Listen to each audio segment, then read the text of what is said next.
I think you have to be willing to evolve and change, which for some is easy, for some it's difficult because they can't get away from doing these things. But what you realize is there are other people that can do it. And oftentimes the concern is they're not going to do as good of a job as I am. Yes. I've heard that many times, right? I don't have the confidence if I give them this account, we're going to lose this account. Or they're not going to do a good job because, they don't have experience. Well, we're not trying to do the exact job that you do. Instead, work with them, train them, get them to a point where they do a good job, right? And that's where you have to evolve to, because if you can't get out of the weeds, you're really never going to be able to scale the business. That's just the reality. Welcome back, everybody. Got another podcast here, and today I'm talking with Borja Cuan. He is the co-founder of 415 Digital. He's been in advertising world since 1998 and has helped build and stabilize some seriously fast-growing companies. So I'm looking forward to this conversation.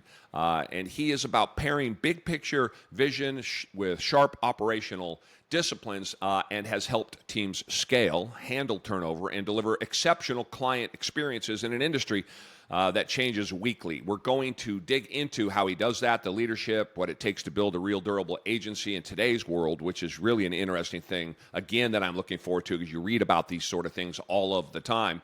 And so with that said, Borja, how are you this morning? Good morning, sir. Good morning. Thanks for having me, Jerry. Absolutely. I'm looking forward to this. Let's get started here.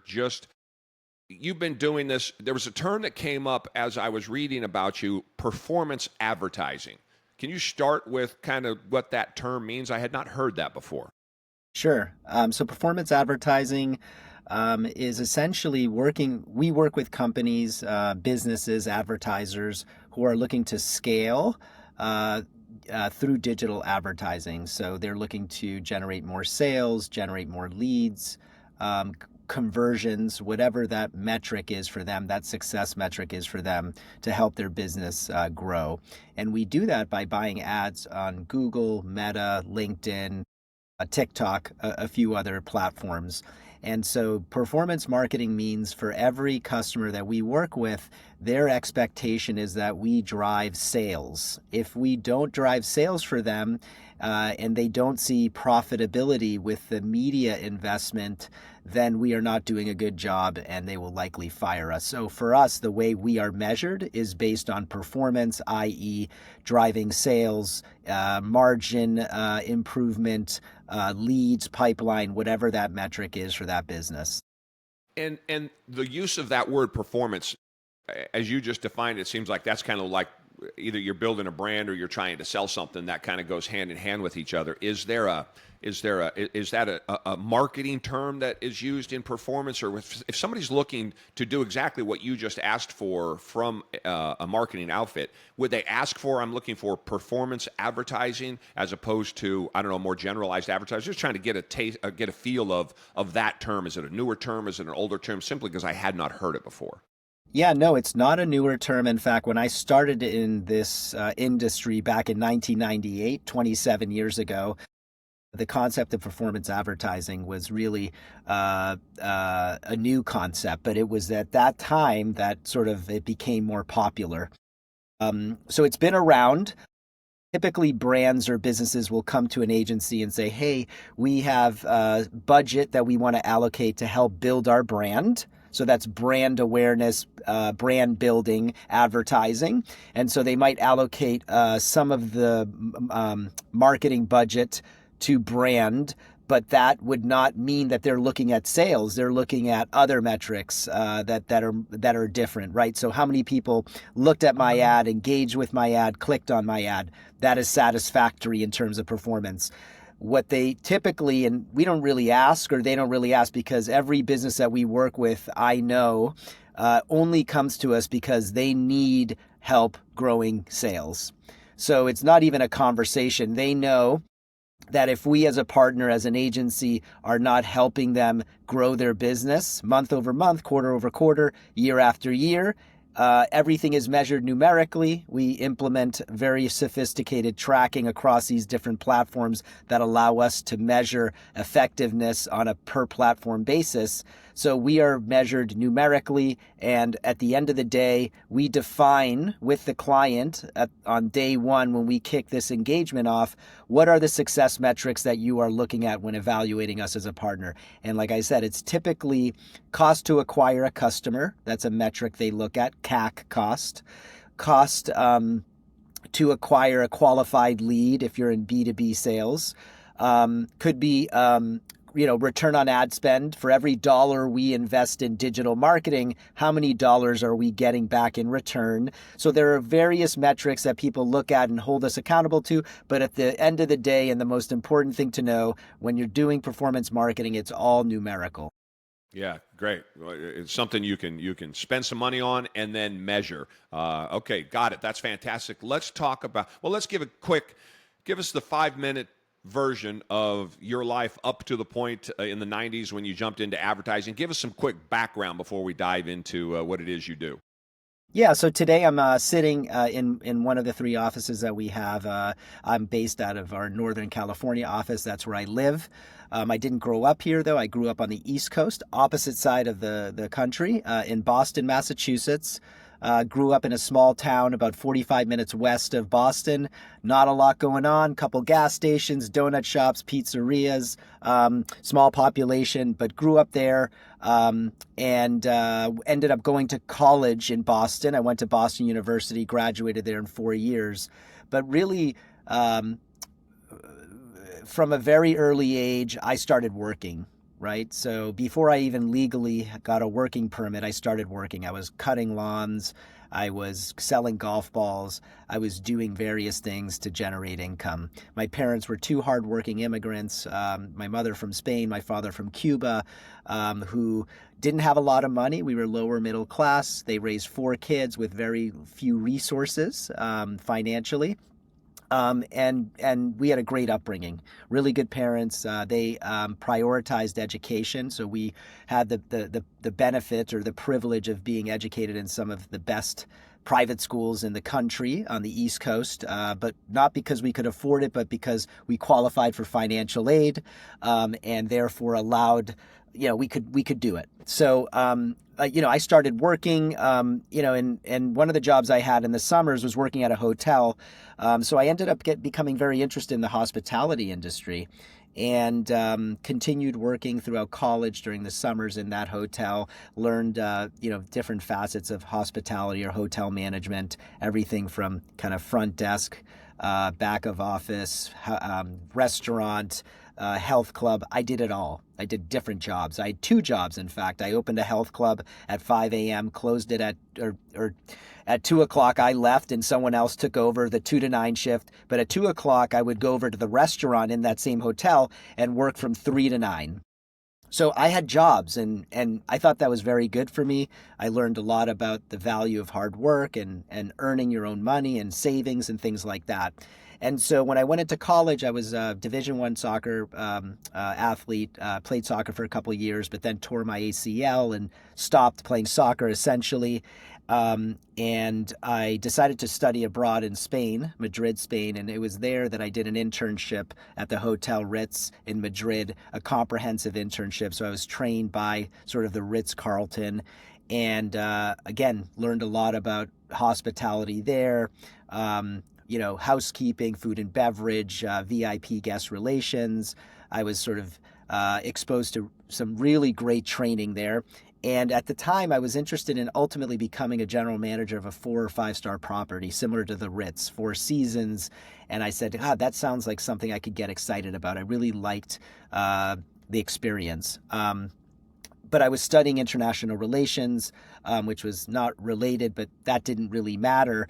But at some point I decided, hey, you know what? After learning that to become a general manager of one of these properties, it doesn't happen fast. You're not going to do this at 30 years old. You're going to be in your 50s or maybe early 60s before assuming a position of that sort.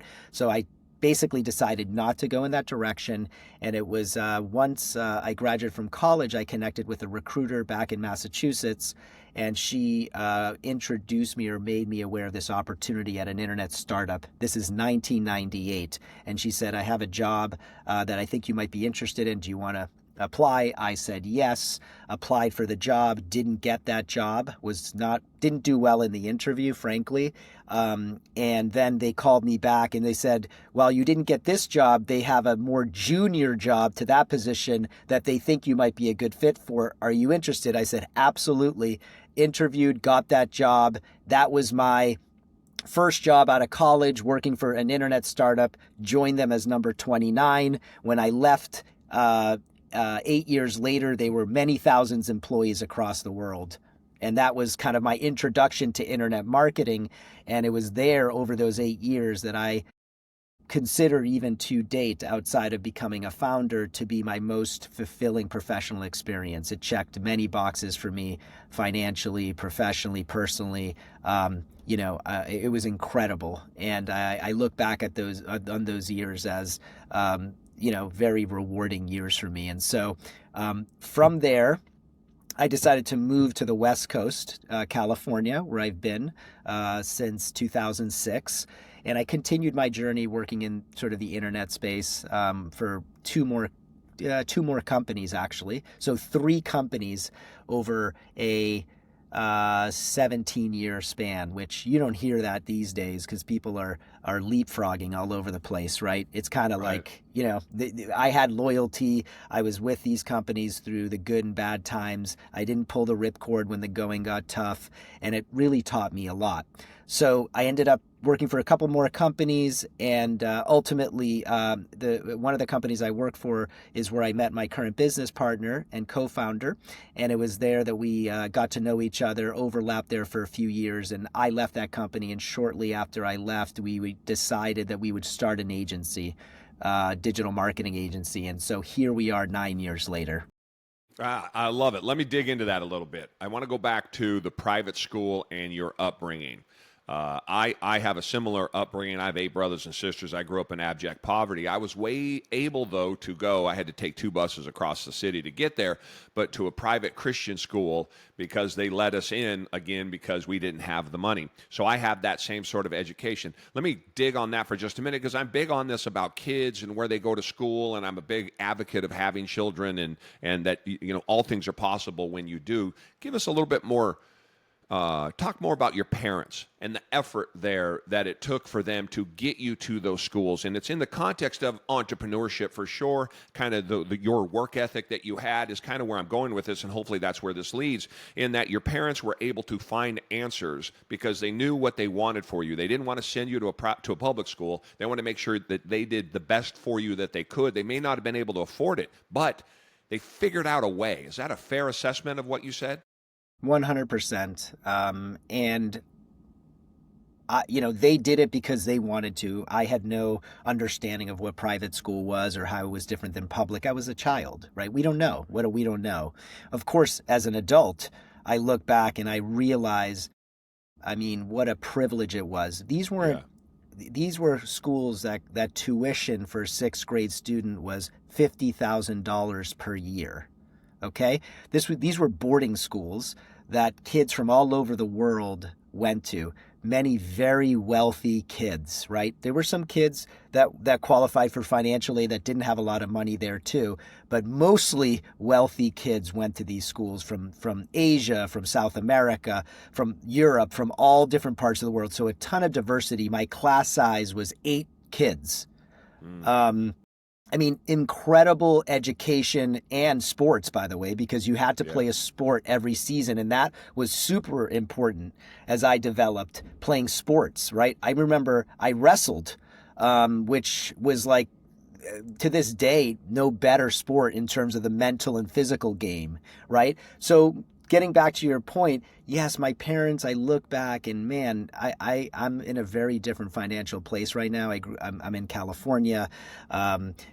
My kids are growing up very privileged, the opposite of what I grew up, right? Country clubs, really nice vacations, all of these things that I didn't have, by the way, and that's okay. It's not their fault, right? They're not going to necessarily be penalized for that.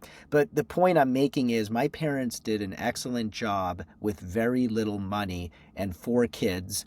And they just worked hard. I remember my mother had a job where she would leave at 3 p.m. and come home at 11 p.m.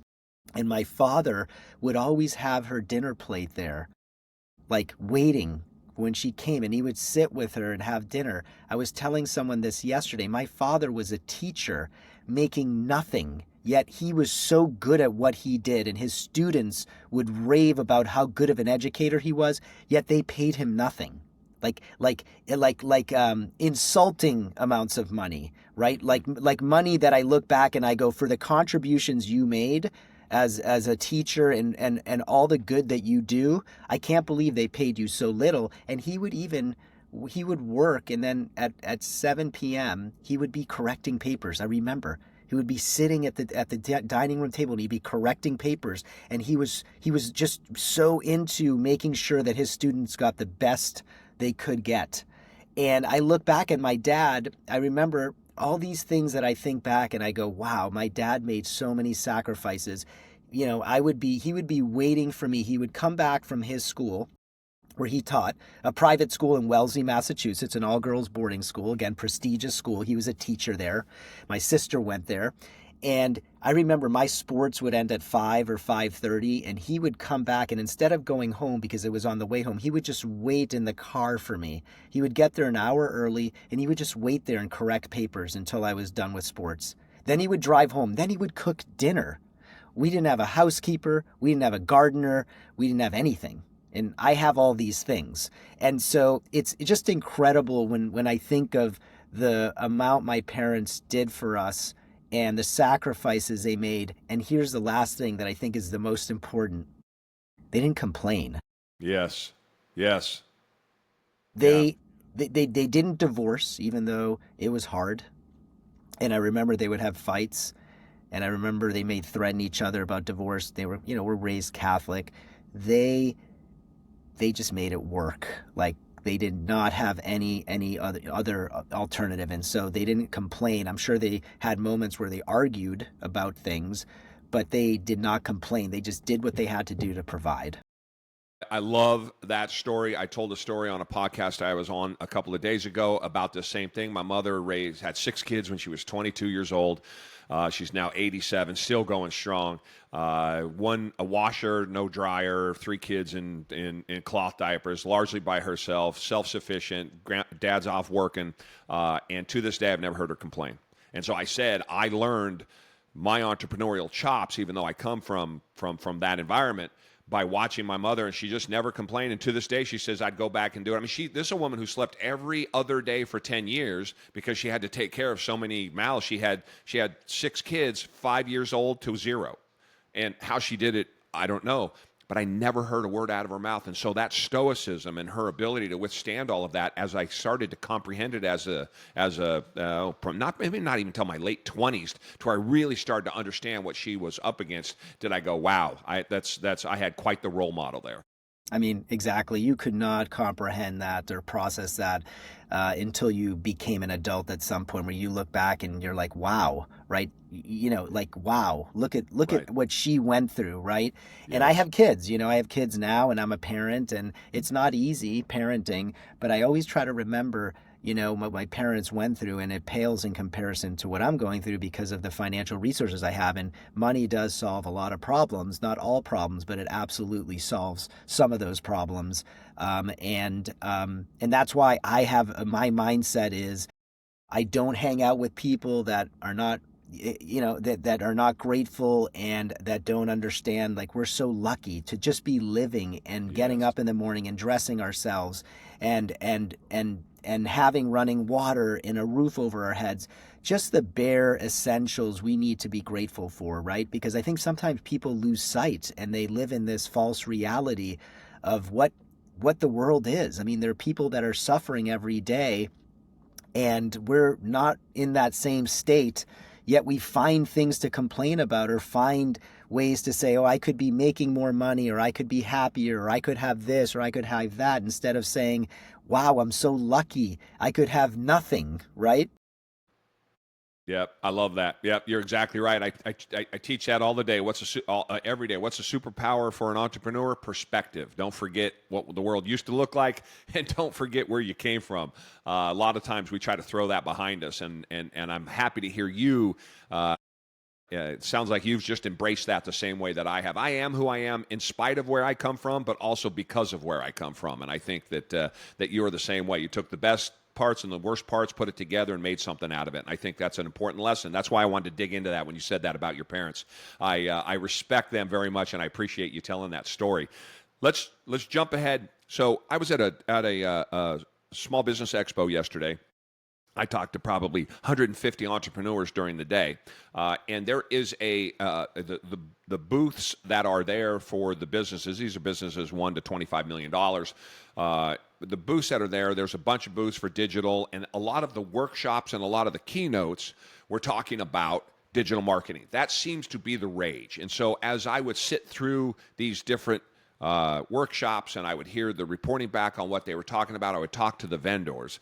It seems to be this recurring theme about digital marketing from the entrepreneur's perspective, which is that it's something that we don't understand, and everyone has a story that they spent 60 grand, 125 grand, they spent $3,000 a month, whatever the number might be depending on the size of the company, and got nothing for it. And so there is a belief among entrepreneurs, generally speaking, I'm going to say this is the majority of them, though, that it's almost impossible to find digital marketing people that aren't there to enrich themselves while providing you nothing. And this is, I'm not in an environment where, look, we're busy, we're running companies, we don't necessarily have the time to pay attention to how these things work specifically. That's why you give it to somebody else and find a professional to do it for you. So there are in those 150 conversations I had yesterday, and in the context of that entire that entire event,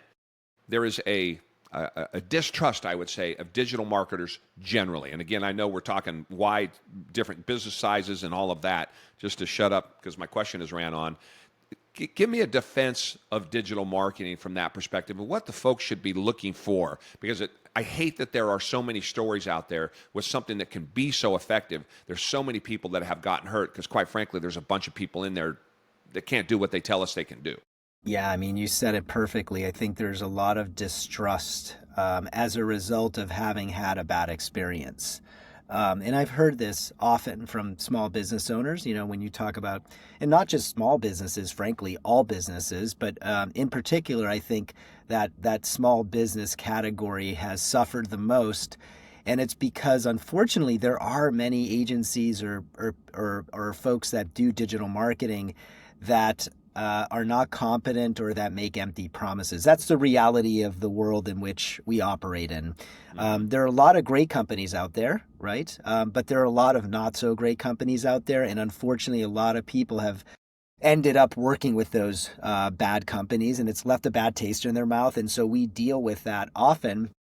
And the first thing I would say is I understand and be empathetic to the situation because it sucks, right? Having someone spend your money irresponsibly and not seeing a return is usually a bad thing. So why would you, want to try again? And I think what I find is they believe in digital marketing because they see their competitors doing it, or they read about how effective a channel it could be, or they know their customers are on digital marketing platforms, but they just lack trust, right? And so what you really have to do if you're a small business wanting to do this or give someone a second chance is, there are things that I always say people should be concerned with. The moment someone engages with you or reaches out to you either through a cold email or at a conference and says, "Hey, Jerry, what if I told you I could generate 100 leads for you this month?" Right? Or they start with that type of statement. That's, I get those emails all the time, right? As an agency owner, I get people saying, "Hey, I can guarantee 25 leads each month." Yeah, our social media feeds, as entrepreneurs, business owners, our social media feeds are full of those ads. It's just like the moment someone tells me that, it's a turnoff because I know you can't drive 25 marketing qualified leads to me on a monthly basis. It's just not, you can't do it. it's just not a realistic thing to even say, right? So what I would say to them is really spend time up front, getting to know who you might work with, and ask them to give you value free of charge before you sign anything. And so what I mean by value is ask them to, on paper, put together their thoughts on how they're going to grow your business. What does that strategy look like? What does that plan look like? And have them put together a presentation and present that to you. And that's going to require them to study your business, understand your business, look at some of the digital marketing you've done in the past. You might have to give them access to an account or two, read-only access, but have them do some work free and show you how they plan on impacting your business in a positive way. And it's through those conversations that you will get to know them and get a better sense for how they will operate if they were working with you. And it gives you an opportunity to ask them tough questions, right? What I wouldn't do is allow someone to review a case study or some piece of sales collateral or tell you how great their business is. Those are all things that are not really specific to your business. Those are, anybody can put together great sales tools and marketing pieces, right? I can put together case studies all day and I can tell you about how much money we've managed and these are the brands that we've worked with. But at the end of the day, if it were me, I would only care about what you're going to do for me, and I would want to understand what that plan is. And if I believe in that plan, that will give me the confidence I need to take that leap of faith. But without any plan or any homework that you've done in a formal way, I would not take a step. And so that's part of our process because we are competing in what is a highly commoditized space. A lot of people do what we do. A lot of people say exactly what we say. So what I try to accomplish during a sales process is really create a lasting impression on people. Right? Make that experience that they have with me when we talk memorable. Give them a clear sense through conversation and work that I give for free that I will care more than anybody else about the success of their business. And you have to do that through action, right? You have to actually show them something. You can't just say it, right? I can say anything, but I have to say it, but then through action, i.e. work that I've done, right? A PowerPoint presentation I put together that's bespoke for their business and talks only about their business and understands their business, then can I do what I hope to do. But Borja, the internet tells me all of the time that I'm not supposed to do work for free and that asking somebody else to do work for free is not something that you're supposed to do as an entrepreneur. So that's an unreasonable ask for me to do. That's what they're going to hear because that's what social media teaches. Somebody read a book that never really built anything or ran anything, and they're quick to say, no, you don't get things for free. That's stupid. You got to get paid for everything you do. I don't believe that's true as an entrepreneur. Neither do you. But that is the response they get back. I think what I hear you saying is you just got to move on to the next one. Yeah, I mean, at the end of the day, what I'm doing with a prospect, someone that's interested in hiring me to help them with their digital marketing, is I want to give them, as part, someone is interested in working with me but doesn't trust me. Well, Jerry, let me do something for you. Yes. Let me put together an audit, okay, a growth plan, and let me present that to you. And you're not going to sign any paperwork. You don't have to pay for this. It's free of charge, and that deliverable is probably worth $5,000. It's 15 hours of work. And it's probably, I could charge for this deliverable $5,000. And I'm going to do it for free to show you and prove to you that I know what I'm talking about and that I have the competence and the understanding to be able to help your business scale. I can't disguise anything because I'm basically coming to you and helping explain by how I'm going to help your business grow. That's a fantastic piece of advice, and I think that's a great answer. And anybody listening to this will catch that and run with it because that is how you acquire customers. But also, again, most of us on the entrepreneurial side, we're running our businesses, and so we have to outsource that to somebody. And if you can build that trust and it's all right to ask for that, which seems to me, it seems, why would somebody do that? But the stories are legion, and you heard them and I hear them. So I think that that's a perfect bit. If they're willing to put in that effort to sell you and give you something that's actionable, something you can use, something that has value, then you're building that relationship the right way. And it's okay to ask for that and to expect that from somebody, particularly, I think, in an environment like digital marketing. Just think of it from your standpoint as a consumer of anything. When I see someone putting in time during a sales process, whether I'm buying a slab for my kitchen island or anything, when I see that salesperson really being consultative and really listening and understanding what I want, and then spending some time explaining it and putting in some work and going above and beyond, it's what we call effort. If lazy sales. I'm sorry, what's that word again? Let's all write that down. What was that word? There are 2 F's in effort. And, Yeah. and so you have to put a lot of effort into closing deals, and you have to be willing to give free value, even if someone is using you for it. It's the cost of doing business. And I've known in advance when someone has asked me to put these decks together that are, again, this isn't a template. It starts from scratch. I build the content. We build the content into these 40 slide decks. And it's about 15 hours a time. And I know in advance, sometimes people are just using it so they can, get these ideas and give it to their team. And I know that, but it's okay.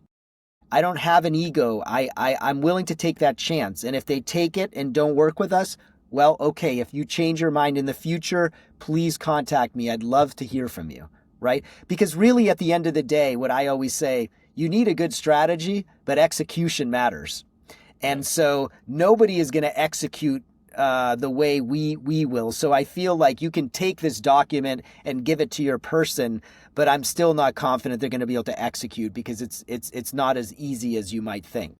Yeah, I love that. That's fantastic. Let me ask you, let's talk about, let's go from small business to the other end and unicorns. And in helping uniforms grow, what's the difference between ones that make it from your perspective and the ones that don't? And just so everybody's clear when we're talking about unicorns, well, let me ask you this question actually before I do that. Unicorns, define a unicorn for me from your perspective and your experience.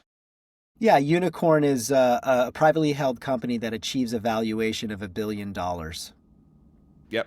So in that context, are there things that, as you've helped and been around ones that have done that, and maybe ones that haven't done that, what's the reason why they haven't been able to scale to $1 million? Is there, and I'm sure there's a myriad of them, so we'll generalize, but is there something that you could put your finger on for a fast-growing company like that then just suddenly stalls out or just doesn't make that, that $1 billion? Yeah, I mean, I think, product market fit. I mean, there are probably a variety of things. I would say, leadership really matters, right? Having, what I've found, at least in the businesses that we've worked with over the last 9 years, and even before that, any company that I've worked with, a lot has to do with the leadership and the vision and the ability to scale a business and evolve from a leadership standpoint to adapt to those different phases of that business's evolution, right? Because when, as an example, when we work with Flexport, which is in the freight logistics category, this is now 9 years ago. They were one of our first customers, maybe number 2. Ryan Peterson, who's the founder of that company, now they're worth many billions of dollars, that company. I mean, they've had hundreds of millions of dollars injected into them in terms of capital. But when we sat with him in a conference room in San Francisco, this was a smaller company, right? He wouldn't, I see him on CNBC every other day. He wouldn't have time for us these days, right? But I think the point is I think, leadership absolutely plays a major factor. And then the team that you build to really scale the business. Every business is so reliant on human capital, right, to be able to scale, that if you're not able to hire the right people in the right roles, it's very difficult. We were a small part of their success, so they achieved unicorn status, and I don't want to exaggerate our contributions for that business. It's a very large business, but we did help them scale through pipeline generation, their B2B company. And we played a small role, but that role gave us the opportunity to kind of see kind of the inner workings of that organization and see how they grew from, like I said, I was in a meeting with this guy 9 years ago, and now he probably doesn't even remember me. I promise you that, right? Because they've gotten so big. So I think it's a lot about leadership. It's a lot about, product market fit. It's about adapting and not also, extending yourself too good. Sometimes people get distracted and not focused, and they try to expand into areas that don't make sense for the business instead of focusing on what that core competency is, or what that product that they identified is the product they want to invest in. And they start maybe doing other things, and that serves more as a distraction than it does as a way to scale. So I think that also is having really hyper focus, building the right team, listening to your customers, understanding your customers, things like that are really what I see as, differentiators between the businesses that succeed and the businesses that fail. Yeah, that's you dovetailed into my next question. You actually grabbed it there, which is that I say $1 million company, a $25 million company, a $250 million company. At the end of the day, it's about leadership. It's about the guy in charge. And there is this push in social media today, in particular by influencers, that you got to spend less time in your business and more time on your business. Or if you're spending half your time working on your business, it's just a job and that's not the business. And you should be off in the south of France, sitting on a yacht and all of this other crazy nonsense, that in particular for small businesses, which need that interaction, probably maybe even more so, I don't know, I haven't dealt with billion-dollar businesses, but the point is, it comes back to leadership almost every time. And you and I did not talk about this before. I didn't coach you on your answer. That was a generic question you shot back. Leadership, and I think that that's something critical that people need to hear, regardless of the size, because particularly small businesses, they think that they're the only ones with all of the problems that they have, right? That's really common. It's a lonely environment, and they think that they're the only ones that have these issues. But the reality is that all leaders leading all companies have these issues. The good ones, the ones that can navigate it and can put up with it and can deal with it, they seem to come out ahead at $1 million or at $1 billion. I agree. And, whether you're a small business or a large business, a lot of your problems are actually very much the same, just at a different scale. Yes. Right? Right. So you have more in common with some of the challenges you have as a business owner than you might think. It's just a different scale if you're doing $1 billion versus 20 million, right? Obviously. And there are, other headaches, of course. But in general, yeah, I think really, leadership, even for myself as a founder, has evolved over time. I think I've gotten better at it. And it's something that requires a lot of effort and willingness to improve, adapt, change. Mm-hmm. Right? Because I think also your leadership style has to change as you evolve as a business and as your business gets larger. When you're a small business owner and you're very early stage, I think you want to be in the weeds, right? You want to be doing the invoicing, and you want to be the account manager, and you want to be involved in all these things, right? And that makes sense, right? You're starting the business. You want to get it to a place where now it's a little bit more stable and predictable in terms of revenue. But at some point, you have to make the adjustment. You have to go from in the weeds to being more strategic and being very intentional with the time you're spending on the business and really making a priority on spending the time on the things that make the most impact to the business, right? Yes. You can't be in the weeds. You have to be very good at delegating, right? You have to delegate, and you have to give other people responsibility, and then you have to focus on things that are more strategic that the business needs. And so I think you have to be willing to evolve and change, which for some is easy, for some it's difficult because they can't get away from doing these things. But what you realize is there are other people that can do it. And oftentimes the concern is they're not going to do as good of a job as I am. I've heard that many times, right? I don't have the confidence. If I give them this account, we're going to lose this account, or they're not going to do a good job because, they don't have experience. Well, we're not trying to do the exact job that you do. Instead, work with them, train them, get them to a point where they do a good job, right? And that's where you have to evolve to, because if you can't get out of the weeds, you're really never going to be able to scale the business. That's just the reality. Yeah. Yeah, great. I agree wholeheartedly with that.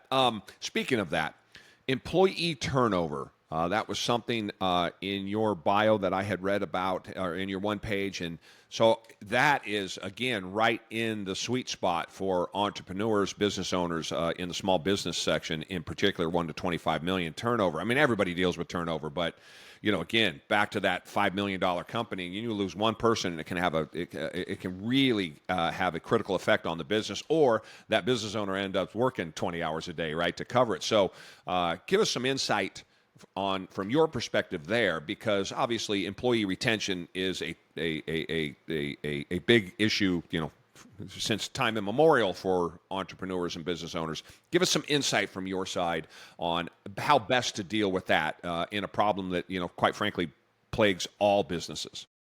Yeah, it's very hard, and I don't have all the answers, to be frank with you.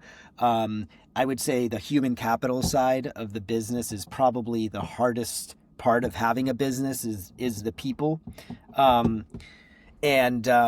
and so for us, that's been difficult. So employee retention is a huge priority for our business, right? Retaining employees. I would say we have done an excellent job at customer retention. Employee retention, I would give us a B minus. Let me jump in there real quick. Just give me an idea of B minus. When you mean what you could, is there something? Are you saying you could do better as a B minus, or is there issues inherent and built into it in the employee world today where they're just going to want to move? Because at some point you can't continue to lavish enough money on them, otherwise there's not enough money for the business, as an example, and this is what a lot of entrepreneurs face. Is it more something that you were doing specifically that gives you that B minus, or do you feel like you were putting your best effort into it and it just resulted in a B minus outcome? I think it's the latter, and I'm very self-critical and self-aware, and if it were something that I had control over, I would correct it. But I think what it is, it's what you just said. It's the things that I have no control over that is what leads to employees leaving, and in particular in 2025, post-COVID environment, things have changed a lot. Like I told you when we talked early on this conversation, I stayed at my first company for 8 years, my second company for 6 years. Do you know anybody in their 20s and 30s that has stayed at a company for that long? No. I don't know anybody, right? That's right. No. How about even 4 years? It's Right. not that common. So I have tested this, right? I have talked to employees. They have said, I need this. I have given them that and more. They have looked me in the eye and said, I love it here. And then 2 days later, they have said, I'm going somewhere else. Yeah, and right. And then I scratch my head and I say, I'm confused. I thought you just said you loved it here. And they said, well, I do. But then someone reached out to me and I didn't take the call. But then they reached out to me again and I took the call. And then I got excited and then I took another call. And then I got more excited about the opportunity, right? So there are recruiters out there who are hunting very aggressively for talent. And a lot of people don't say no. They take that interview or that conversation and then they get excited about it and they get, they start thinking about what is an alternative. And so I have basically what I decided years ago, and how I live my life is really, and I would impart this to any business owner, any human being, is focus on the things you can control in life and do them very well. Right? Be critical and try to improve and execute those things very well. If you do not control it, don't worry about it. Right? So the things that I control are how much am I paying the staff?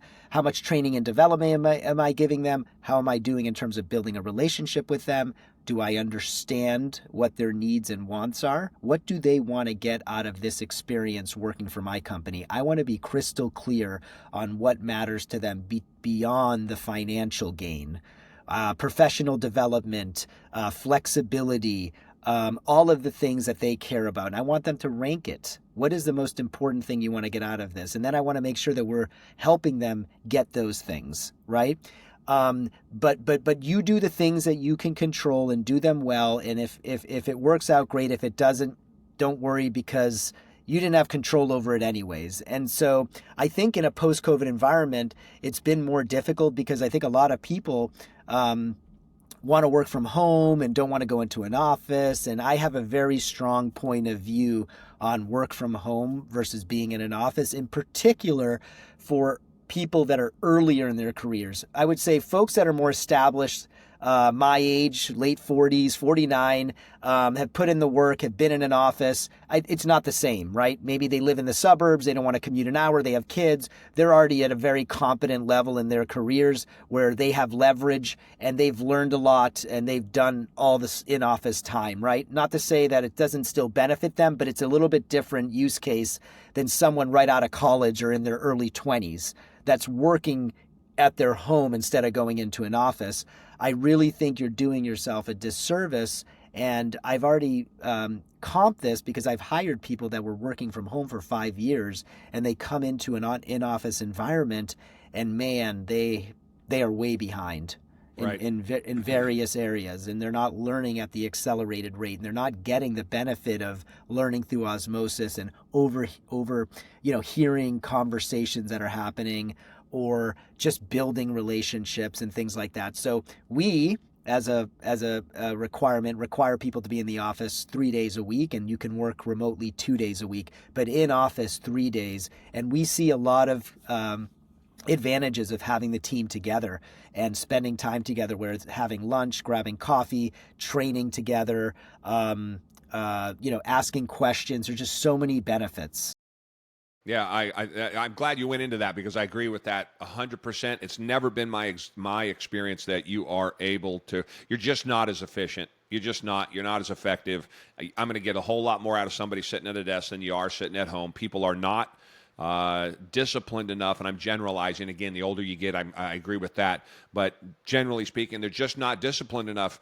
Most people, if they were disciplined enough to work like they are capable of without oversight, they'd be entrepreneurs. They'd be business owners, right? That's the difference that sets us apart. And it's just not been reality. So productivity falls off. I agree wholeheartedly. I just don't think. And on the employee side, the investment in themselves, go to the office because to your point, I promise you're going to learn a whole lot more there than you are sitting at home because there are intangibles that you just can't recreate sitting in your office at home.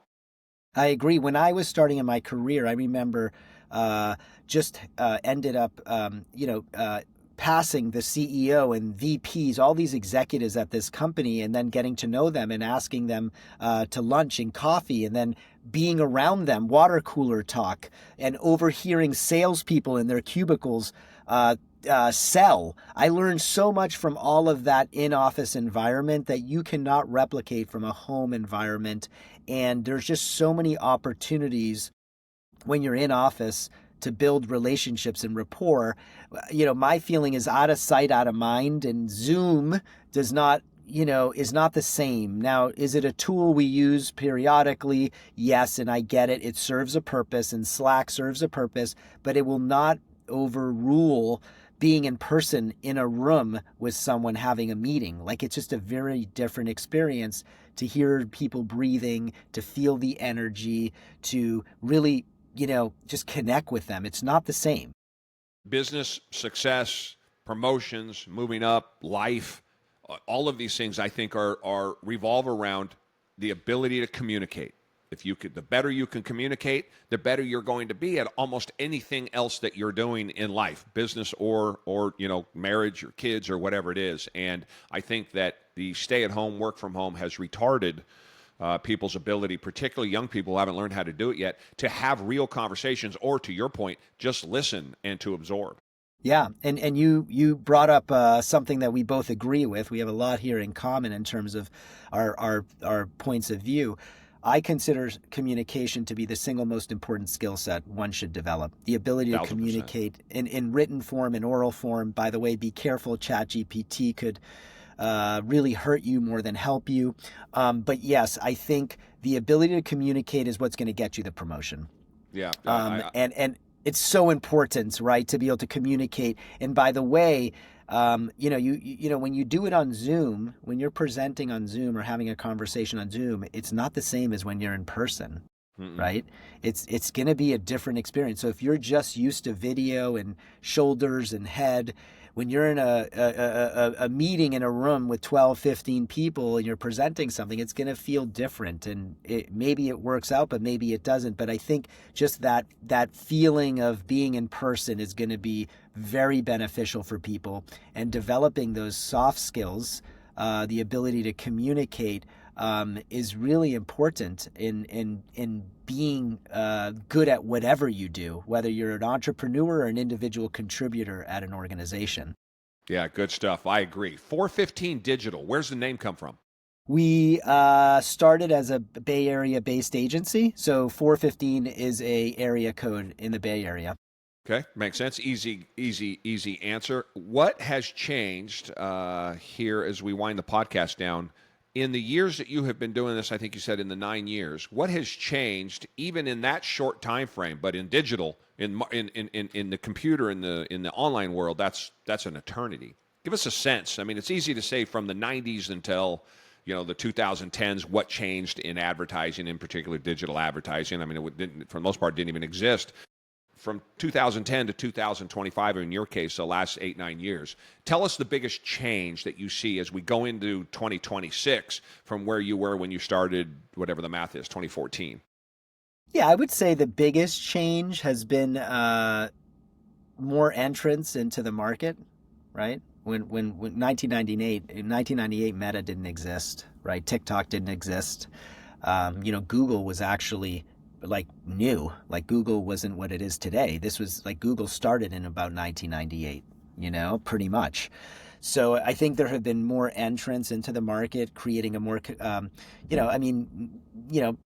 people think Google has a monopoly. And I think what has changed is there are more options for advertisers, right? And so I also think it's gotten more competitive and more difficult. The cost of advertising has increased. There's so many more people wanting to grab real estate on these different platforms. So I think the game is getting harder because it's getting busier, and it's getting harder to get people's attention. And ultimately, that's what we're in the business of, is getting consumers' attention in what is a very busy or cluttered space, right? So I would say those are some of the changes.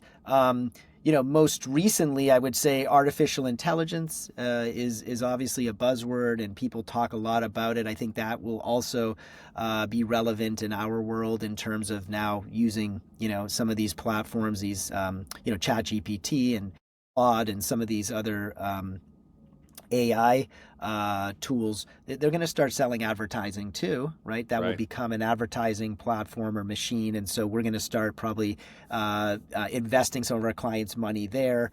I also I would say those are some of the changes. And, I do worry about some of these things from just an employee standpoint. I mean, we use the tools, we embrace them. We're on the AI train, so we use it as ways to be more productive, efficient, and so it's not that we're against it, but I do caution people with the overuse or abuse of it, because I think it could work against you in terms of your ability to critically think if you are very reliant on these things, right? Instead of just using your mind and trying to create an email, now you just kind of go to ChatGPT. It does it for you. And listen, I do it too from time to time, but I think you really have to be careful in being good about the inputs and making sure you quality control the outputs, because we want to keep a lot of this communication authentic. And if people don't see that it's authentic, I think you're going to have a hard time building a connection. Yeah, I like that. In particular, if you don't have a foundation underneath of you, I think it's one thing for you or I to begin using AI the way that we do. It's another thing entirely for somebody up and coming that thinks that they can use that without a foundation under them that taught them, again, back to one of the things that both you and I think is important, communication. If you don't have that ability built in, if you haven't already, if you haven't already earned that through decades, I think they're going to have a very tough time communicating as they get older if you're doing that right out the gut, right off the punch there at 21, 22 years old.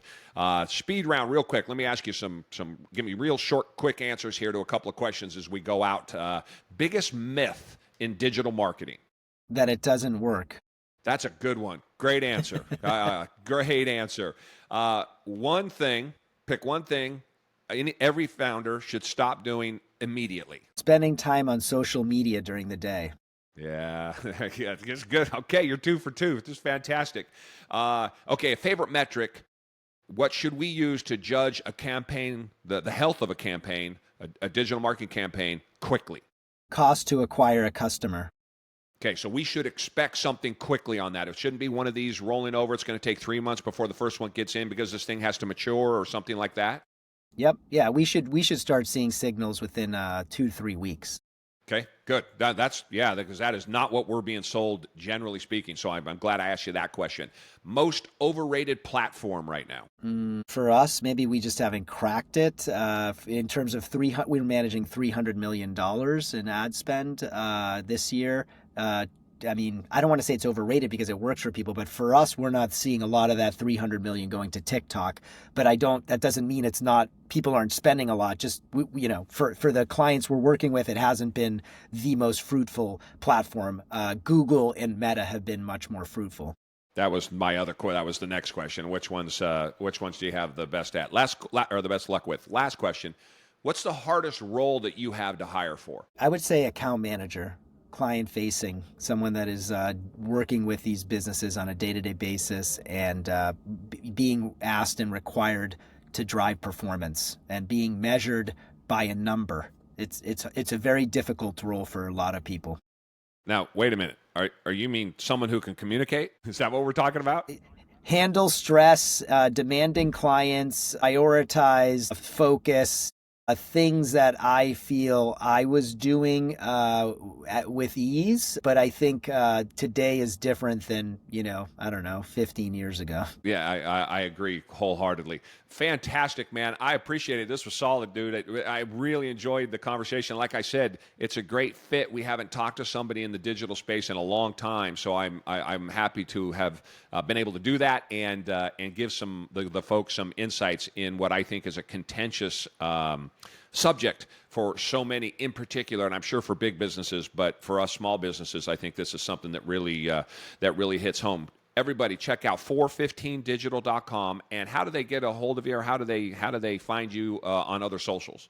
Yes, I'm on LinkedIn, not on Facebook or Instagram, but I am on LinkedIn, Borja Cuan, Borja Cuan, Cuan. Happy to connect with you. Or if you go to our website and you fill out a form, we're happy to do that free audit I talked about for any business that's investing in digital marketing. If you want someone to come in and just give you their POV based on math and experience, not opinion, let me know. I'm happy to look at your business. I love it, and I love that offer. People take him up on it, and just again reiterate to us that this can work. It does work. That was your speed round answer. This is not something that we need to not be scared of it. It is something that can be done. We just need to put the effort in to find the person who's willing to do the work for us to make this a success for both sides. Exactly. It's not something you press on and it just works. It does require a skilled person who has experience and understands your business to make it work. And you do have to have some patience. Like anything, nothing good comes in life overnight. You have to put in the work, but I would just say you have to do it with someone who's not going to do it irresponsibly. Borja, great conversation, man. I really appreciate it. Thanks for coming on. Thanks for having me. I enjoyed it too. Absolutely.